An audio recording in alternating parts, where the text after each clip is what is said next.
los objetivos de esta conferencia es precisamente brindar herramientas conceptuales para transformar esas presentaciones académicas utilizando principios de comunicación efectiva y sobre todo utilizando el apoyo estratégico como es la inteligencia artificial y algunas herramientas que nos pueden ayudar a tener una interacción más con el público, llevando una información mucho más veraz y para poder entender bien y poder integrar con con el público y con la audiencia. Entre ellos vamos a hablar de cómo utilizar ChatGPT, cómo utilizar algunas otras estrategias que tiene, por ejemplo, PowerPoint, como es el Copilot. Y quiero hacer un pequeño reseña histórica y me imagino que aquí de mis profesores, ¿a quién les tocó el retroproyector? Bueno, el retroproyector, pues seguramente muchos de nuestros docentes dieron conferencias y clases con retroproyector, que fue hacia la década de los 80s, 90s, con transparencias impresas y lo peor de todo, que eran escritas a mano. Entonces uno a veces no entendía la letra del profesor, decía que escribía y era una comunicación básicamente unidireccional, ¿sí? De tal manera que limitaba la capacidad visual y de actualización. Posteriormente, en la década de los 90, ya vino PowerPoint y PowerPoint hubo una revolución visual de las presentaciones. Sin embargo, hasta ese momento no teníamos proyectores, no teníamos video bin y seguramente teníamos que tomarle la foto a la pantalla del computador y comprar mandar a imprimir las diapositivas y utilizar el carrete para poder hacer profesores cientos y diapositivas para una clase y una conferencia. Pero también posteriormente, ya con el advenimiento de la inteligencia artificial, con la inteligencia artificial a partir del 2020 en adelante, ya estamos utilizando un término que es el prompt y más adelante les voy a explicar. Son instrucciones escritas que genera la inteligencia artificial para tareas específicas que necesitamos, de tal manera que nos ayuda a crear imágenes, nos ayuda a crear textos, gráficos y datos, por ejemplo, de un artículo y resumirlos en un segundo y de tal manera yo poder presentar de una forma concisa la información que necesito. Y son presentaciones adaptadas a la audiencia y actualizadas en tiempo real. ¿Cuál es el error común que cometemos cuando hacemos una presentación? Leer la diapositiva. Leer la diapositiva mata la interacción que podamos tener con el público, de tal manera que cometemos muchos errores y yo quiero preguntarles cuáles de las conferencias que ustedes han estado o han dado han tenido mayor impacto, que hayan tenido mayor impacto. Y es una corriente que cada vez se está hablando más, que es el storytelling. El storytelling, o sea, contar historias. El contar historias y una de las plataformas que más se utiliza es TED. TED es una plataforma en la cual uno puede montar la conferencia y uno puede ver conferencias de todo el mundo en donde cuentan historias y es las que mayor impacto tienen en las descargas de cuando uno se mete a la página de TED, es precisamente porque transforman un caso en una narrativa didáctica. Y eso es muy importante. ¿Y cuáles son los principios de una presentación efectiva? Tener claridad, menor cantidad de texto, ¿sí? Eso es muy importante. Siempre hacer un énfasis en el poder del mensaje central y visuales simples y memorables. Un aspecto que es muy importante es que menos es más, ¿cierto? Entre menos esté cargada la diapositiva, mayor información y mayor interacción con el público vamos a tener. Y el storytelling es nos permite hablar a través de la experiencia de un caso clínico, por ejemplo, de una historia clínica, donde elegimos un caso adecuado con un reto diagnóstico y terapéutico, con elementos clínicos de la historia clínica, pero también es muy importante los elementos humanos. definir el protagonista, ¿cierto? Como el eje narrativo y hacer una mayor empatía con el público, con la audiencia que se está presentando la conferencia y plantear un problema, plantear cuál es el conflicto que se tiene con ese paciente y siempre generar una incertidumbre diagnóstica, es decir, no dar toda la información durante la presentación de la historia clínica. ¿Para qué? Para crear una incertidumbre y para crear una expectativa al público. Eso es muy importante.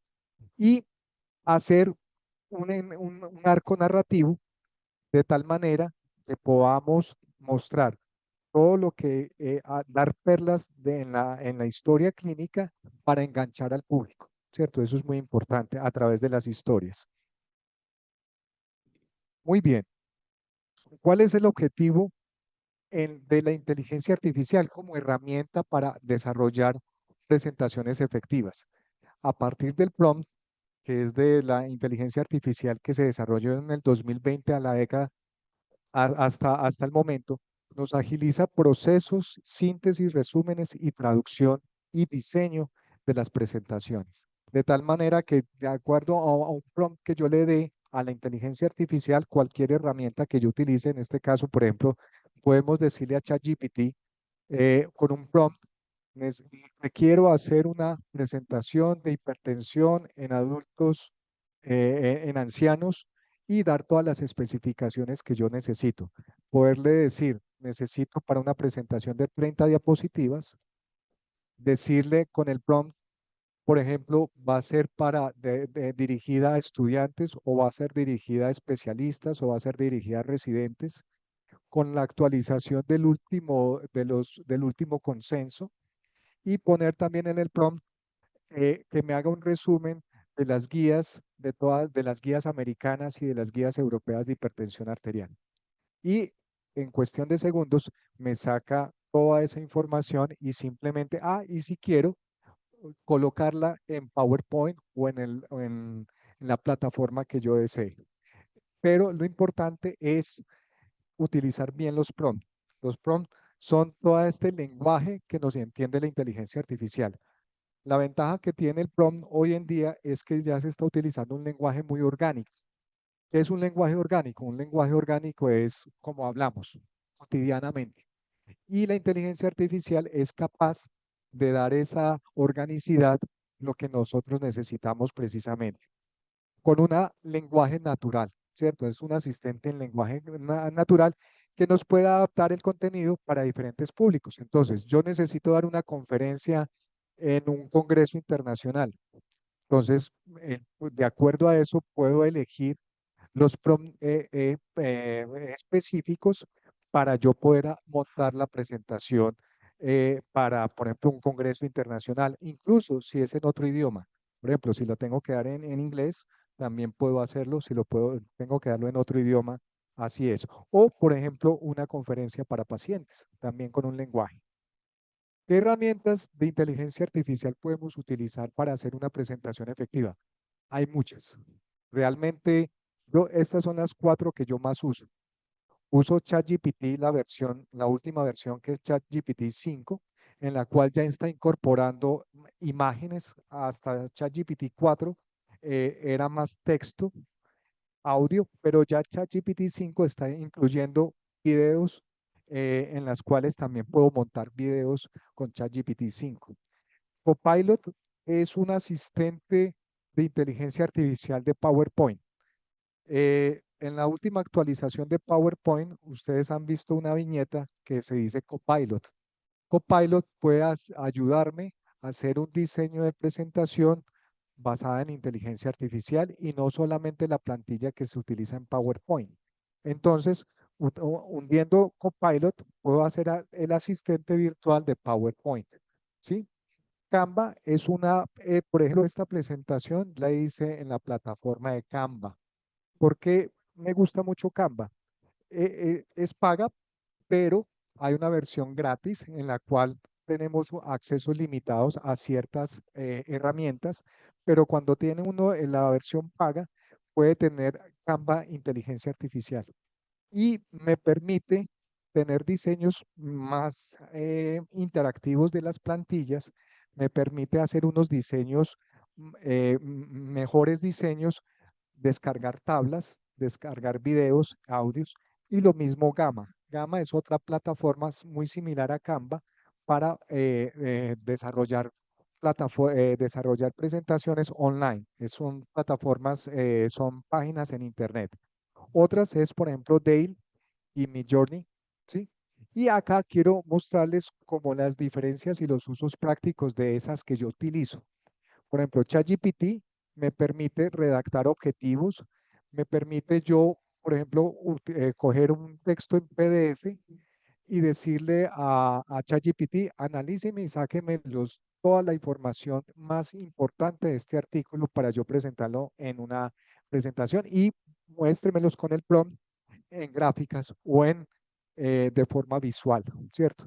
Entonces, ChatGPT me puede hacer eso, me puede redactar objetivos, me puede hacer el resumen de todo el artículo, me puede estructurar historia clínica. Yo le puedo decir a ChatGPT, para poder presentar este artículo, me lo presenta con un caso de historia clínica real de un paciente de 75 años con estas patologías y que se haga un análisis con base en el artículo que yo estoy mostrando. Y ChatGPT me lo hace, ¿sí? Copilot, como les había mencionado, es el asistente de inteligencia artificial de PowerPoint que me permite generar diapositivas desde un texto en Internet.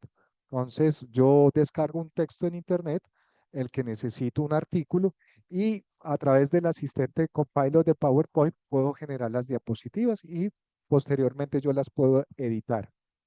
Canva y Gamma utiliza más que todo diseños visuales con los prompts que yo le incorporo a la plataforma.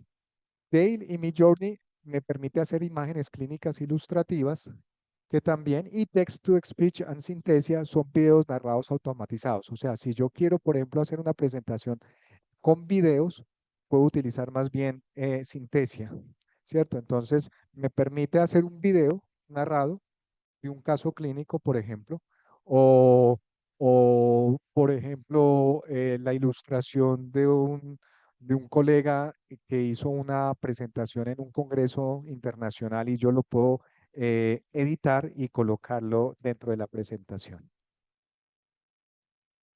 PowerPoint, quizás todos estamos acostumbrados al PowerPoint, ¿cierto? ¿Quién no ha usado PowerPoint? ¿Cierto? Todos lo hemos usado para las presentaciones, pero PowerPoint no es el único programa para realizar diapositivas. Acá les coloqué 10, pero hay más de 20, ¿cierto? PowerPoint, porque hay otras herramientas con unos diseños gráficos más ilustrativos que nos pueden permitir tener mayor impacto, ¿cierto? Eh, Estamos acostumbrados al PowerPoint, pero por ejemplo, Canva nos permite realizar diapositivas más interactivas y visualmente más ilustrativas. Eh, los que tenemos plataforma por Apple Keynote también es una herramienta muy útil. Gamma, Prezi, desafortunadamente Prezi se utilizó un tiempo atrás. Para mí en particular, Prezi es algo complejo porque tiene muchas imágenes en las cuales salen y aparecen y desaparecen, y eso puede entorpecer un poco eh, eh, la atención del público. Entonces, digamos que Prezi sobreestimula mucho al público y se pierde el énfasis que queremos hacer. Y también Adobe tiene efectos para Adobe After Effects para hacer diapositivas. Pero, por ejemplo, si queremos usar PowerPoint, podemos utilizar el asistente virtual de Copilot. Podemos también, hay otra, en PowerPoint, también hay una viñeta de ChatGPT PowerPoint, está Autopilot y Adobe Creative Cloud, ¿sí? Dentro del mismo PowerPoint, ¿sí? Entonces también, a pesar de que de pronto PowerPoint sigue siendo muy básico, podemos utilizar este software de presentación interactiva que están dentro de las viñetas. Muchas veces uno no las identifica porque dentro de las herramientas no están señaladas. Entonces simplemente es señalarlas para que aparezcan dentro de la barra de herramientas y al aparecer en la barra de herramientas yo puedo utilizarlas.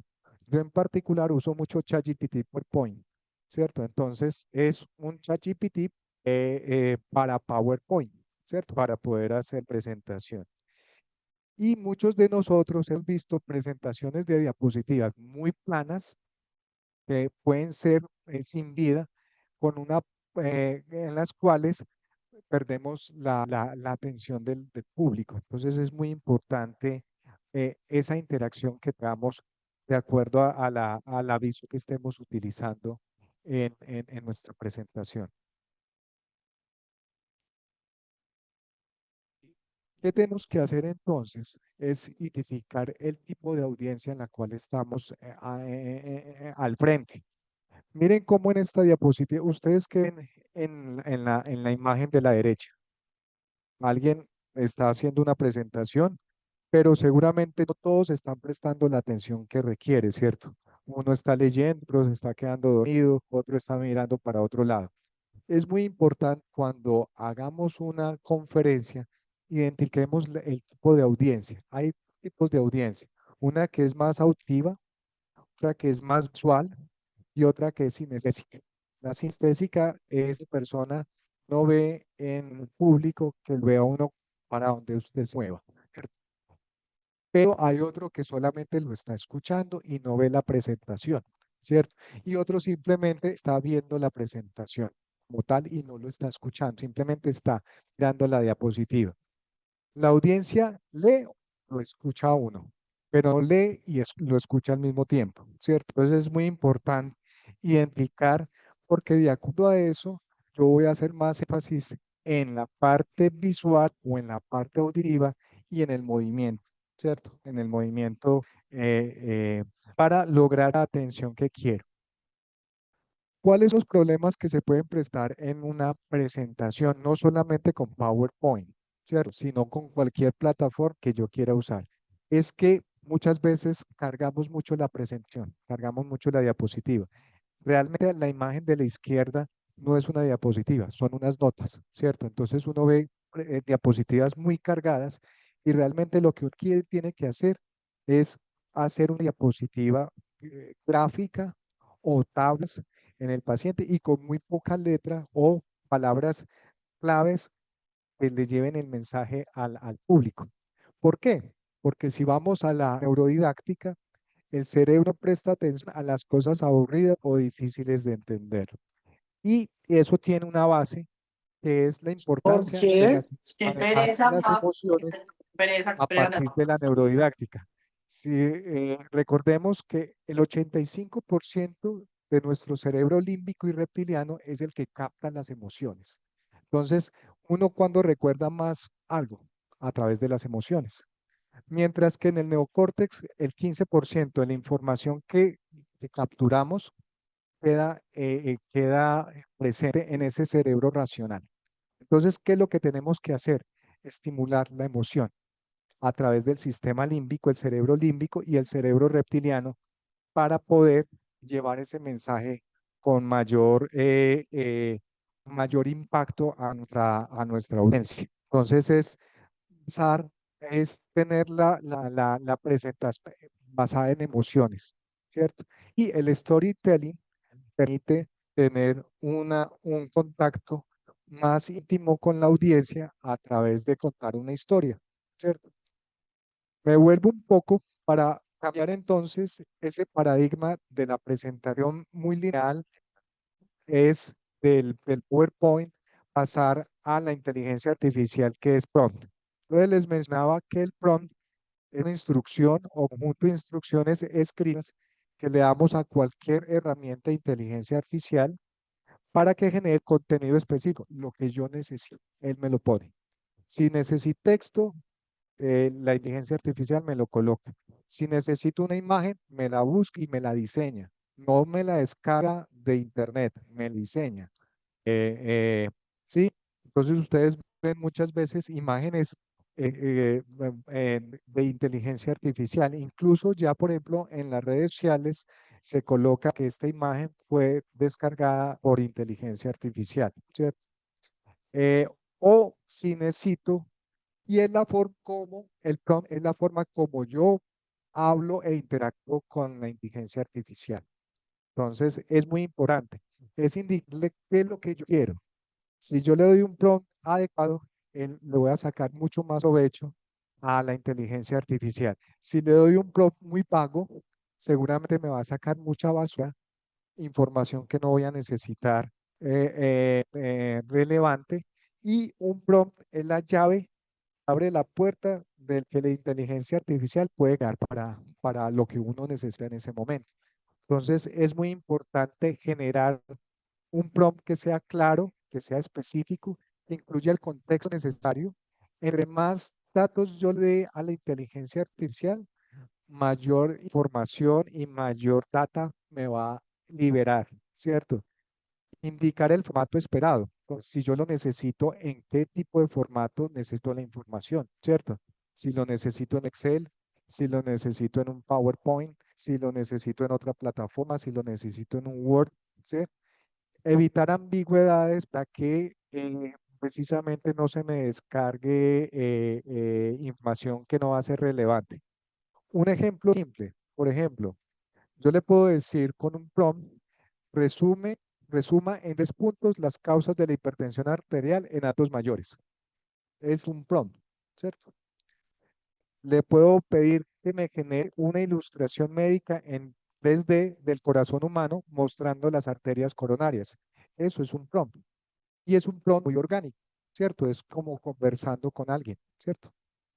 Y o necesito hacer un gráfico, crea una tabla comparativa entre los tratamientos de primera y segunda línea para la neumonía adquirida en comunidad y él me desarrolla una tabla comparativa de acuerdo a esas prompts que yo le doy.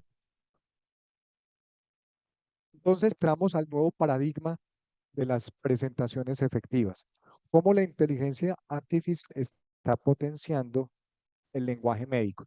¿Por qué? Porque nos permite tener mayor claridad en la cual tenemos traducir conceptos muy complejos a conceptos mucho más sencillos para poder mostrárselos a la audiencia, ya sean médicos, estudiantes, pacientes.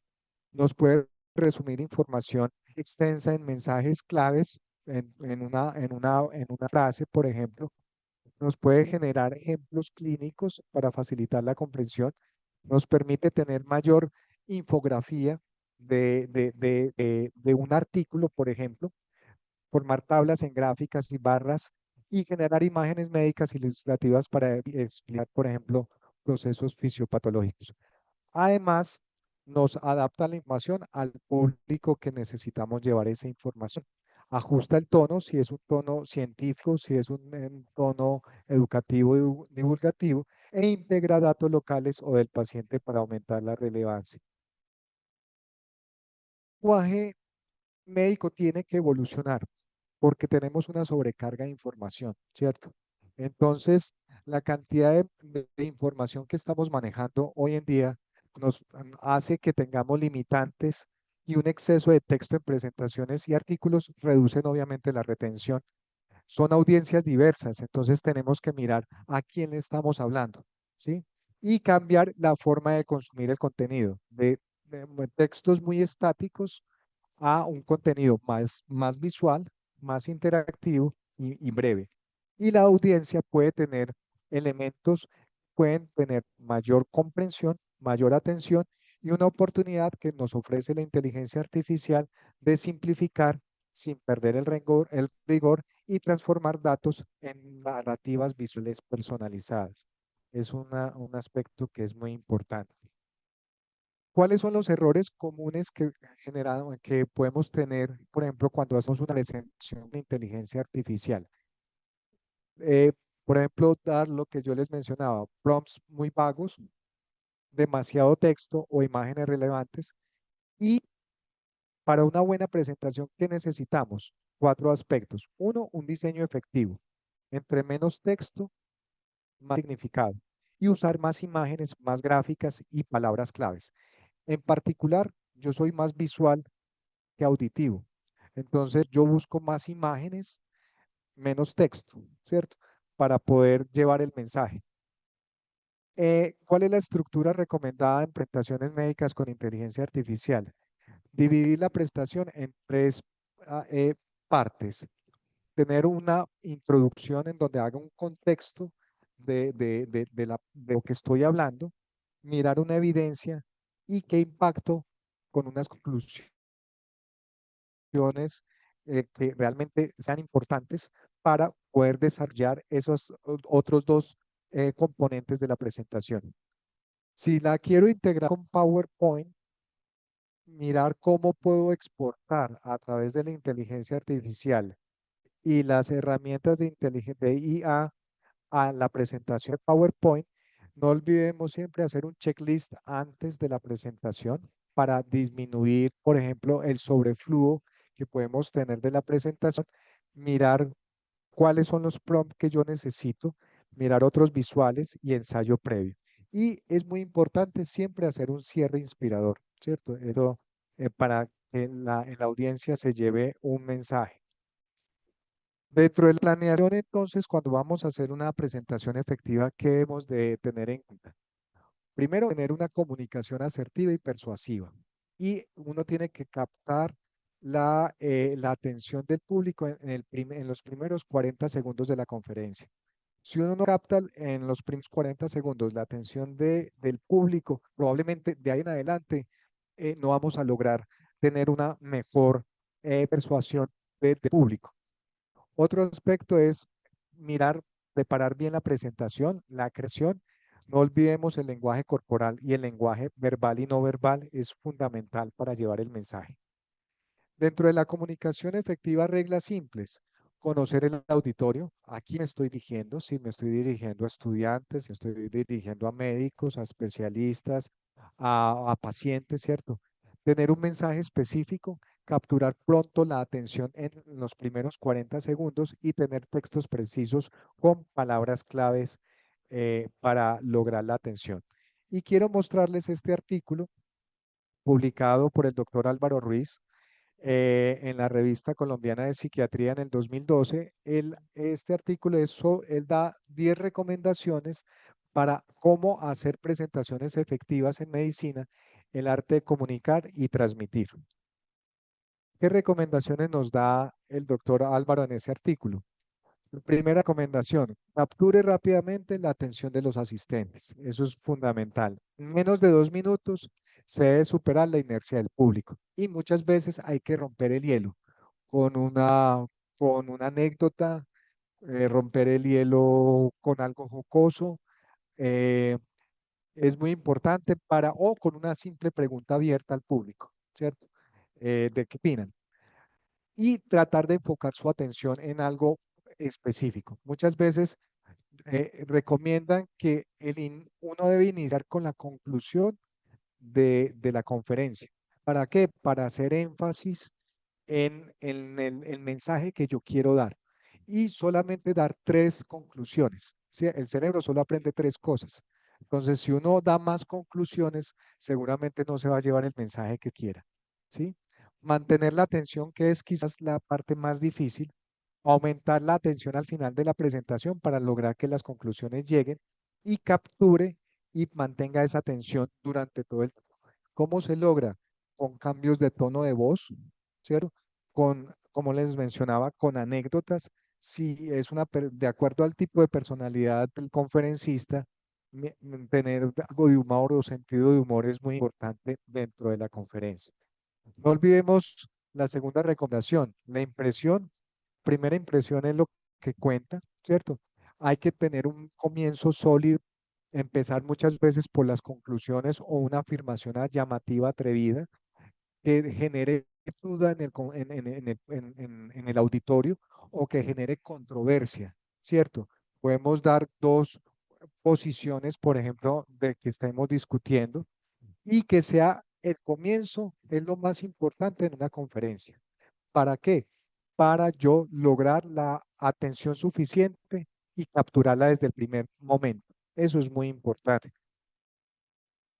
Identifique cuál es la idea central y hay que explicarla en los primeros 40 segundos, ¿cierto? En los primeros 40 segundos usted tiene que estar dando las conclusiones de su conferencia, ¿cierto?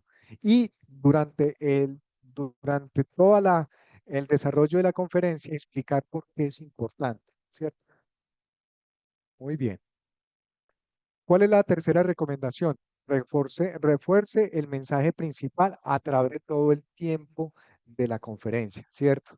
Entonces, decir algo con sentido, mucha información puede dejar a la audiencia sin algo concreto, tengan hilos conductores, ¿cierto? Ideas claves y que el público sepa para dónde va, pero no de toda la información desde el principio. Vaya soltando poco a poco y vaya generando algo de suspenso antes de dar toda la información, ¿cierto? Eso es muy importante. Identifique las personas que se le están quedando dormidas en el auditorio y trate de estimularlas. Aumente la voz, ¿cierto? eh, Cuente un chiste, haga algo diferente a ser muy plano durante la conferencia para ayudarlo a que esas personas despierten. Haga que sus recursos visuales sean precisos. Más que texto, utilice imágenes. Una imagen vale más que 1000 palabras. Tener un apoyo visual mejorará la posibilidad de impactar. No escribir textos para después leerlos, sino que más bien utilice frases o utilice palabras claves y de tal manera desarrolle el conversatorio y solamente una idea por diapositiva. Muchas veces uno ve en presentaciones que colocan 5 o 7 ideas en una sola diapositiva y el auditorio no se va a llevar la información que nosotros necesitamos. Utilicen la regla del 6, no más de 6 líneas por diapositiva y no más de 6 palabras por línea en lo posible. Y hagan también un guión, ¿cierto? Ese guión es como la presentación, como un cortometraje en donde yo haga una introducción, haga un desenlace y haga unas conclusiones y tenga argumentos. No olvidemos el tiempo, ¿cierto? Si me van a dar solamente 20 minutos, yo tengo que diseñar una conferencia para 20 minutos, de tal manera que me por diapositiva en promedio es lo que se recomienda, 1 minuto por diapositiva. Entonces, si tengo 20 minutos, son 20, máximo 20 diapositivas por la presentación, ¿sí? Y siempre dar una estructura. La sexta recomendación, mantenga la atención en el aspecto que usted está tratando, ¿cierto? Utilice el suspenso a menudo. Es muy importante ir llevando poco a poco al auditorio como a una historia en donde no se sabe a dónde se va a llevar, ¿cierto? Entregue poco a poco la información, mantenga al público en sintonía. No olvidemos el buen humor en lo posible, mantener la atención unificada y utilicemos muchas, por ejemplo, en PowerPoint utilizamos muchas resaltes de letras o énfasis solamente cuando sea estrictamente necesario y no utilizar muchas ayudas de ocultar o de aparición de las letras. Sí, eso es muy importante, o de las palabras. Hay que limitar la paleta de colores, máximo 3 colores en la presentación, ¿sí? Y utilicen fondos de colores sólidos. Se recomienda el blanco, el negro y el azul. Y principales fuentes, utilicen solamente Arial, Verdana y Trebuchet, son las que recomiendan. No utilicen otras y eviten fondos con animación, no mezclar fuentes de letras para el texto principal 24 el tamaño y de la fuente y para los títulos 28 y preferiblemente usar letras en negro, azul o blanco, ¿sí? Dependiendo del fondo. No utilizar letras en color rojo, ni utilizar letras en color amarillo, ¿cierto? No hay una buena visualización, ¿cierto? Ni en color verde, ¿cierto? Eso es muy importante. Si el recurso mejor me apoye el mensaje para transmitir la información es una gráfica, utilicémosla en vez de utilizar texto. O si vamos a utilizar un video. Y quiero mostrarles este video. ¿Querés un poquito de vino? No, no, gracias. No, mañana me hago una pequeña cirugía y el médico me dijo nada de alcohol. Muy bien, es una pavada igual, una prima mía se lo hicieron, mira, te hacen un tajito acá, te la levantan como si fuera un capó y te liman, te liman, te liman, después te cierran, te cosen, te queda pero divina. Hermosa la idea. Me opero de amígdalas.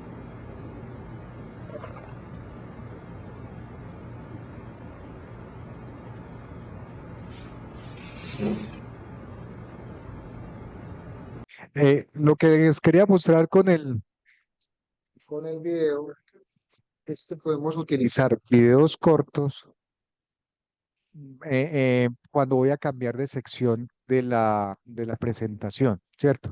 Para llamar la atención, ¿sí?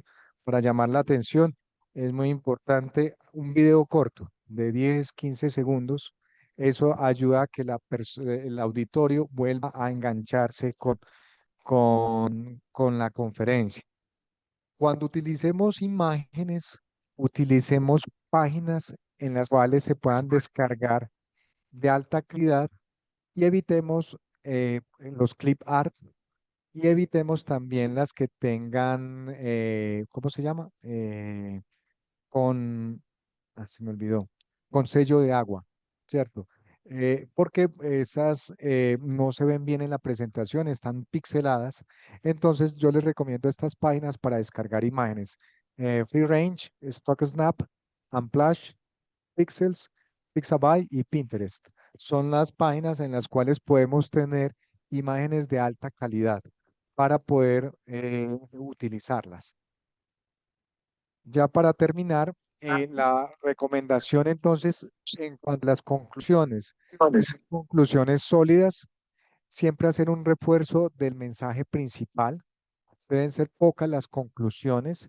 Siempre mirar cuál es el objetivo principal de la presentación y organizarla y hacer un resumen parcial durante la presentación es muy importante. Y planea el tiempo para las preguntas. Muchas veces eh, nos tomamos los 5 minutos de la sesión de preguntas y yo creo que lo más importante dentro de la presentación es la sesión de preguntas. ¿Por qué? Porque es la forma como yo puedo interactuar con el público, ¿cierto? Para clarificar conceptos, escuchar inquietudes, reforzar el mensaje. Entonces, y romper el hielo con una pregunta, ¿cierto? Es muy importante y desafortunadamente nos vemos colgados en la presentación y nos tomamos el tiempo de la sesión de preguntas. Entonces es muy importante la planeación. Hay que tener en cuenta entonces que el público siempre quiere llevarse algo nuevo, ¿cierto? No es hacer una revisión de tema de algo que ya probablemente la audiencia ya lo conoce, entonces hacer énfasis en lo importante o en lo nuevo. Evite las frases que no aportan información, eh, haga acentuación durante la conferencia, ¿cierto? Y haga énfasis en los aspectos más importantes y puntualice sus ideas. Y no olvidemos siempre corregir los errores de ortografía.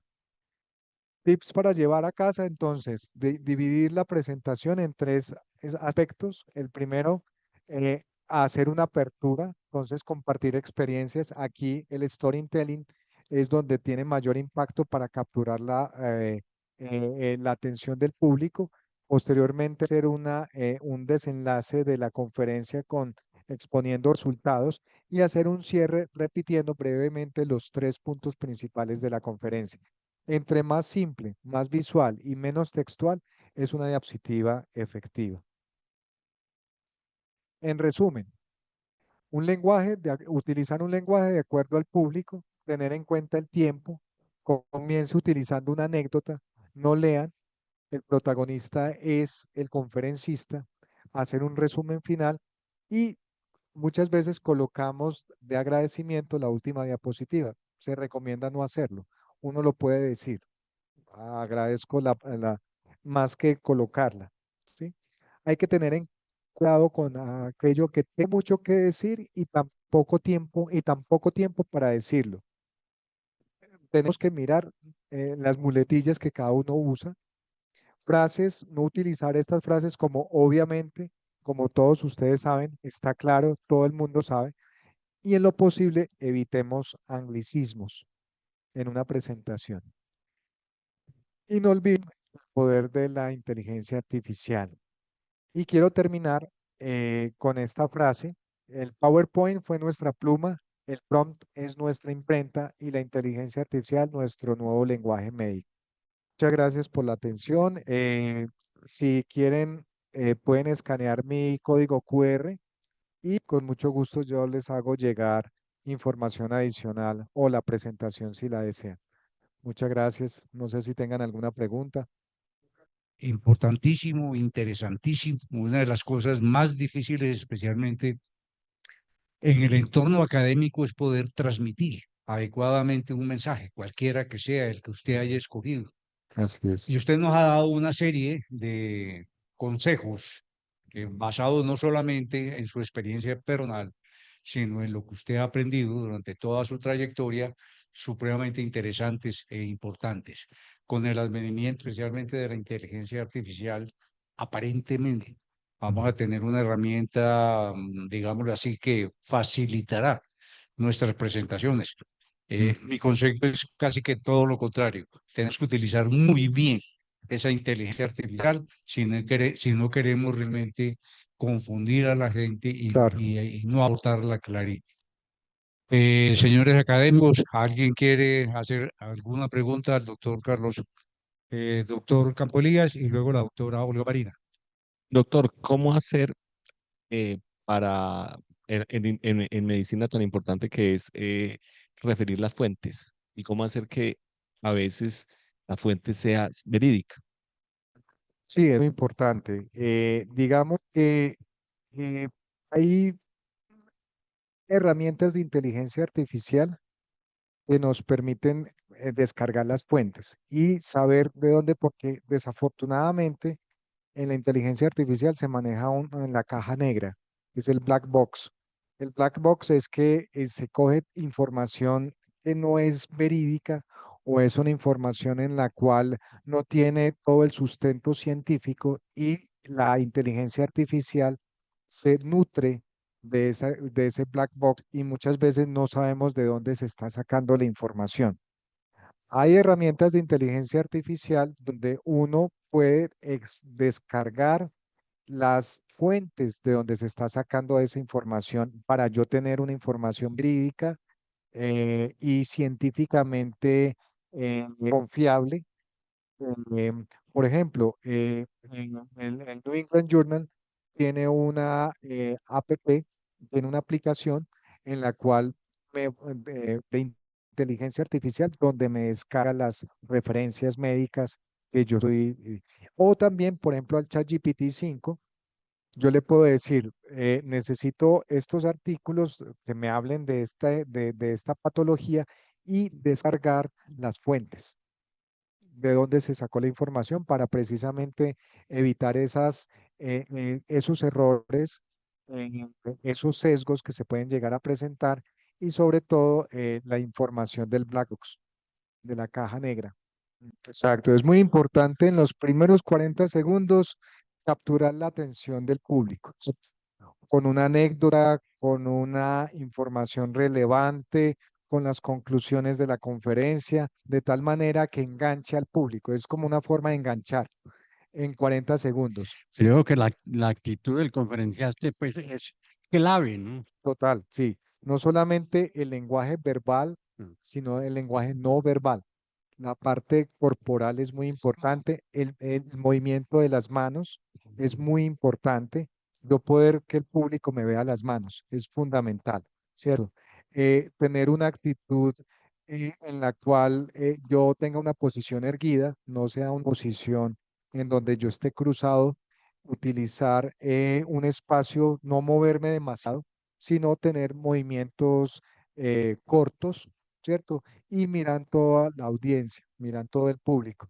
Puedo hacer énfasis en tener referencias dentro del auditorio si es muy grande o es relativamente más pequeño, tener dos o tres referencias dentro del público y mirarlas frecuentemente, ¿cierto? Y posteriormente ampliar la visual a todos los asistentes. Es muy importante el lenguaje corporal. Y lo que es definitivo es que es más que un lenguaje, es como un nuevo idioma que hay que aprender, ¿no? ¿Cómo no? Sí, doctor. Eh, digamos que la inteligencia artificial vino para quedarse, pero como una herramienta, más no como reemplazo del análisis científico y académico que podemos hacer. Yo lo utilizo como un asistente, ¿cierto? Para tener un desarrollo de la presentación más visual y más didáctico, ¿cierto? Pero finalmente soy yo el que debo de tomar la decisión qué es lo que debo de colocar en la presentación, ¿cierto? Y hacer una edición, ¿cierto? Hacer una edición de lo que yo estoy colocando, precisamente para evitar los sesgos de una información que probablemente no sea tan verídica. Doctor Carlos, muchas gracias por esta presentación.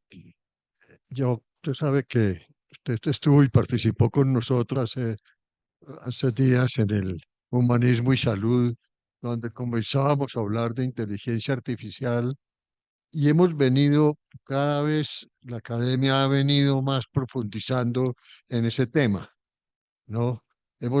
Ahora estado conversando si nuestra pronta reunión de octubre puede ser inteligencia artificial en educación, porque creo que hemos avanzado mucho en otras cosas, ¿no? La gente ha aprendido un poco a utilizarla, hemos aprendido a usarla en muchas cosas, pero en el campo de la educación, Sí, yo, a pesar de que me gusta el tema, lo he estado estudiando, no encuentro una forma del cómo. mm, No he claro, podido encontrar ese cómo se puede uno acercar al estudiante y sé cómo se puede posteriormente. De manera que esas estrategias las necesitamos ver hacia el futuro porque son supremamente importantes. Me gustó mucho su conferencia, muy amable, muchas gracias, doctor. además su presencia siempre con nosotros. Muy amable, muchas gracias por la invitación. Eh, Hay alguien pidiendo la mano dentro de los que están comunicados virtualmente, me parece que es el doctor, Orbe Ramírez, ¿qué el doctor Ramírez. Ajá. El, ¿qué opinión tiene usted de la inteligencia artificial DeepSeek en el contenido médico? Eso lo hace el doctor Orbe Ramírez. Sí, digamos que la inteligencia artificial, como les había mencionado, es una herramienta muy útil, por ejemplo, para yo, ante tanta carga de información y con las dificultades que tenemos para realmente evaluar la veracidad de los artículos, yo puedo con un prompt adecuado hacer un resumen de los artículos o del nivel de evidencia que yo necesito de acuerdo a la patología y con base en eso también pedirles las citas de los artículos para precisamente yo evaluar que no venga de procedencia, que no tenga un valor científico apropiado y de tal manera yo evitar los sesgos de la información. Entonces, digamos que en toda la parte académica y del lenguaje médico y científico médico, la inteligencia artificial nos ofrece muchas herramientas, precisamente para yo hacer un resumen, para yo condensar la información. En el chat hay muchos mensajes agradeciéndole su conferencia y recalcando los aspectos tan importantes que nos ha brindado. Hay algo que de pronto sí lo voy a comentar. La académica Natalia García dice, igual hoy hay que hacer doble chequeo de las referencias por lo que decía el doctor Hoyos de las alucinaciones de inteligencia Sí, artificial. sí, hay Si que quiere hacer. completar eso. Sí, digamos que sí, desafortunadamente nos podemos meter en otro mundo dentro de la inteligencia artificial, ¿cierto? Nos puede meter en un metaverso. Digamos que y ese metaverso es un metaverso en donde podemos encontrarnos los errores y los sesgos de la información. Entonces hay que tener mucha precaución porque nos podemos meter en ese metaverso. Bueno, y una última pregunta que aparece aquí el doctor Carlos Alberto Montoya. Dice, muchas gracias, doctor. Y una pregunta, ¿será que la inteligencia artificial nos reemplazará para dictar las conferencias, ya que tiene tantas herramientas? Gracias por su aporte. Yo creo, doctor, que lo más importante es humanismo, ¿cierto? Y eso lo hemos discutido y es una herramienta en donde nos puede agilizar los procesos, nos puede ayudar a la pedagogía y a la didáctica de llevar la información de una forma más efectiva al público. Pero mm, el contacto, el contacto, la parte humana, el sentido del humor que todavía la inteligencia artificial no ha logrado tener esa capacidad del humor y sobre todo de sensibilizar y tocar las fibras emocionales del público. Seguramente la superinteligencia de pronto está tratando de hacer máquinas que puedan responder a las emociones, pero sigue siendo la parte del ser humano, la parte de la conciencia, la parte de las emociones, la, la, la parte de cómo yo me veo al otro. Eso quizás la inteligencia artificial todavía no lo puede hacer. Nuevamente, gratitud por haber llegado aquí a la academia y por ese mensaje tan importante.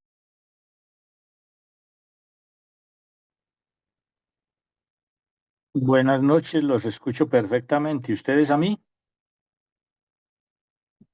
Bueno, prometo que es muy corto. Es una revisión sobre la biografía de Alois Alzheimer. Es la biografía del psiquiatra que descubrió esta enfermedad y cambió para siempre nuestra comprensión de la mente. Alois Alzheimer nació el 14 de junio de 1864 en Marbreth am Main de Baviera, Alemania, en el seno de una familia acomodada. Desde muy joven destacó por su intelecto y pasión por la ciencia, lo que lo llevó a cursar estudios en las universidades de Berlín, Tubinga y Würzburgo, donde se graduó con honores en 1887 y presentó una tesis sobre las glándulas ceruminosas del oído. Un año después, comenzó a trabajar como asistente clínico en el Asilo Municipal para Enfermos Mentales y Epilépticos de Frankfurt, bajo la dirección del reconocido anatomopatólogo Franz Nissl, cuyo método de tinción neuronal resultó fundamental para la trayectoria científica de Alzheimer. Durante casi 14 años en Frankfurt, Alzheimer adquirió maestría en el estudio microscópico del tejido cerebral. Aplicaba técnicas de tinción que permitían visualizar alteraciones celulares y gliales asociadas a enfermedades mentales y aprendió a combinar rigor técnico con observación clínica. Su vínculo con Nils consolidó su enfoque en la neuropatología, relacionar los hallazgos histológicos con cuadros clínicos del comportamiento y la cognición. Este enfoque lo preparó para identificar un trastorno no documentado anteriormente basado en tejido cerebral concreto. En 1903, Alzheimer se trasladó a Múnich para unirse al equipo de Emil Kraepelin y allí continuó su trabajo en el laboratorio anatómico del Instituto de Psiquiatría, que contaba con recursos para investigar trastornos como la demencia y la epilepsia. La colaboración con Kraepelin marcó un punto de inflexión para su carrera. Fue promovido a jefe de laboratorio, lo que le permitió estudiar casos complejos y desarrollar una visión integral de la patología cerebral. Aquellos años en Múnich fueron decisivos. No solo consolidó su reputación como investigador, sino que también cocinó su mayor hallazgo científico. Una combinación de rigor técnico, sensibilidad histórica por los pacientes y atención a los detalles fue el caldo de cultivo para lo que sería su legado más conocido. El caso fundacional, August Detter y la definición de una enfermedad. A finales de noviembre de 1901, Alzheimer examinó por primera vez a August Detter, de 51 años, ingresada en Frankfurt con síntomas de celos exagerados, pérdida de memoria, delirios, insomnio y desorientación grave. A diferencia de los pacientes con demencia senil típica, esta paciente era relativamente joven y sin arteriosclerosis, ni otros factores de riesgo vasculares evidentes, lo cual despertó la curiosidad clínica de Alzheimer. Durante los primeros meses, la paciente empeoró progresivamente, dejó de hablar con coherencia, pasó la mayor parte del tiempo en posición fetal, deprimida y sin conexión emocional con su entorno. Alzheimer documentó minuciosamente cada avance del cuadro y solicitó que su cerebro fuera enviado al laboratorio de Múnich tras su fallecimiento en abril de 1906 por una sepsis originada en úlceras por presión. El examen post-mortem evidenció algunos hallazgos anatomopatológicos claves. El doctor encontró placas amiloides extraneurales y ovillos neurofibrilares dentro de las neuronas. Estas alteraciones nunca antes habían sido observadas en alguien tan joven y se convirtieron en la base de lo que posteriormente se denominó enfermedad de Alzheimer. Alzheimer presentó estos hallazgos en noviembre de 1906 ante la Conferencia de Psiquiatras del Sureste Alemán, y la presentación fue recibida con un silencio incómodo, y su informe posterior tuvo escasa repercusión inmediata. A pesar de la indiferencia inicial, Alzheimer siguió documentando casos similares y publicó un primer artículo en 1907 y otro más detallado en 1909, describiendo varios casos adicionales con síntomas y patología similar. Este trabajo sentó las bases clínicas e histológicas de la demencia que hoy conocemos como Alzheimer. El reconocimiento oficial le llegó en 1910, cuando Emil Kraepelin incluyó los hallazgos de Alzheimer en la 8ª edición de su tratado Psiquiatría y acuñó el término enfermedad de Alzheimer en honor a su colega. Esto marcó la transición del síndrome clínico al diagnóstico eponímico internacional. Kraepelin reconocía en estos casos una entidad distinta de la demencia senil común, basado en evidencia microscópica y clínica sólida. En 1912, fue nombrado profesor de psiquiatría y director del Instituto Neurológico y Psiquiátrico de la Universidad de Breslau, posición importante promovida por Kraepelin. Sin embargo, su salud comenzó a deteriorarse. En un viaje en tren, contrajo una infección bacteriana, derivó en fiebre reumática, insuficiencia renal y fallo cardíaco. Falleció el 19 de diciembre de 1915 a los 51 años, sin haber alcanzado a ver la magnitud del impacto de su descubrimiento. Su legado hoy es inmenso. La enfermedad de Alzheimer representa entre el 60 y el 70% de todos los casos de demencia en el mundo, con millones de personas afectadas y familias enteras impactadas. El enfoque clínico-patológico inaugurado por Alzheimer sentó las bases de la neuropatología moderna. Su combinación de observación detallada, rigor técnico y compasión lo transformaron en figura central de la historia de la medicina. Muchas gracias.